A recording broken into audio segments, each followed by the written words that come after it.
Well, long-term thinking is a lever. It lets you do things that you could not do or couldn't even conceive of doing if you were thinking short-term.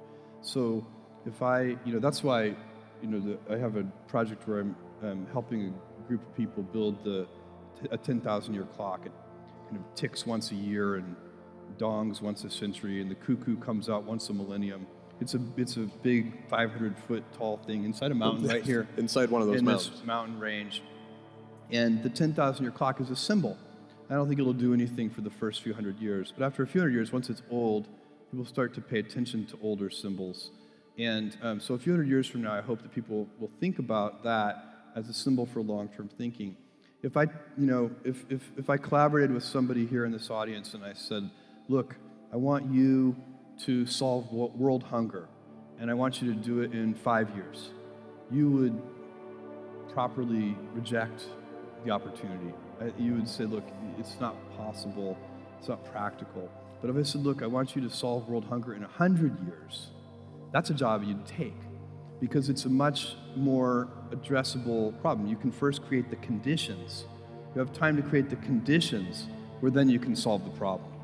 And so that's a very important way of thinking. And I find, and it works with everything. I mean, you have to back up and find the right time horizon for what you're trying to do. But at Amazon, we probably do most of our things. We expect to get some results in sort of 5, 6, 7, 8 years. But we find a lot of our other companies that compete against us in various ways, they're often trying to get things done in 2 or 3 years. And so we can do things that if everything has to work in 2 to 3 years, then that limits what you can do. If you give yourself the breathing room to say, okay, I'm okay if it takes 7 years, all of a sudden you have way more opportunity. You always moving things forward as you run into problems, you run into failures, things don't work, you have to back up and try again.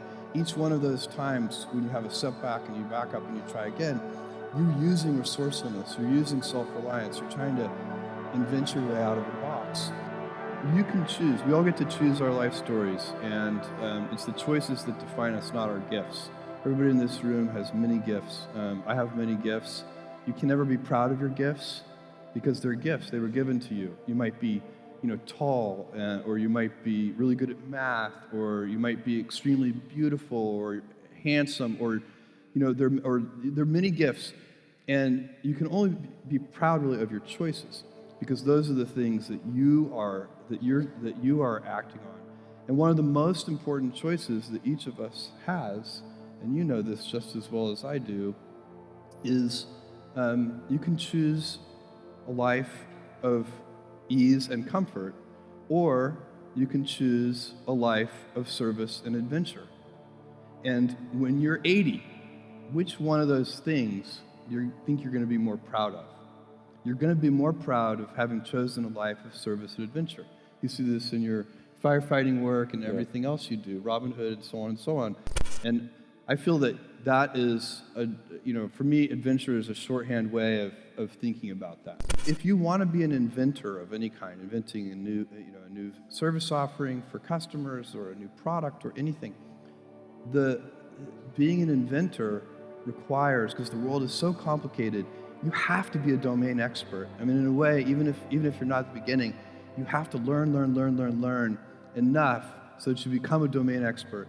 But the danger is, once you become a domain expert, you can be trapped by that knowledge. And so inventors have this paradoxical ability to have that 10,000 hours of practice and be a real domain expert, and have that beginner's mind, have that look at it freshly, even though they know so much about the domain. And that's the key to inventing. You have to have both. And I think that is intentional. I think all of us have that inside of us, and we can all do it, but you have to be intentional about it. You have to say, yeah, I am going to become an expert, and I'm going to keep my beginner's mind. My view is I don't even like the phrase work-life balance. I think it's misleading.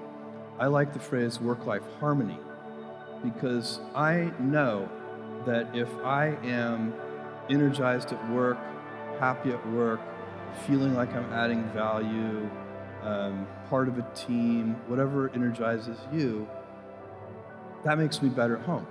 It makes me a better husband, a better father, and likewise, if I'm happy at home, it makes me a better employee, a better boss, all the things.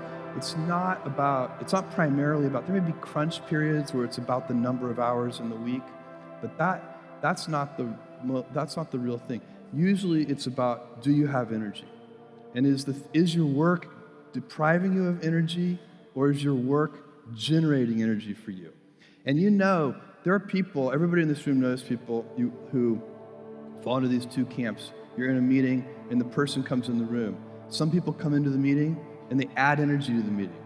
Other people come into the meeting and the whole meeting just deflates.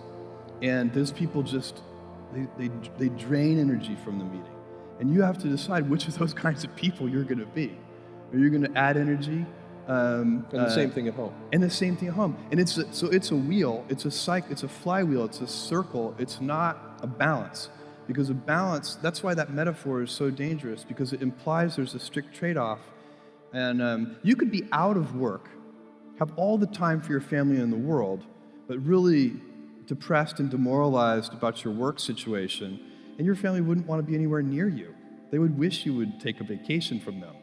And so it's not about the number of hours, not primarily. I suppose if you went crazy with, 100 hours a week or something, yeah, that maybe there are limits, and they probably. But I've never had a problem, and I think it's because both sides of my life give me energy, and that's what I would recommend. And that's what I do recommend to interns and execs.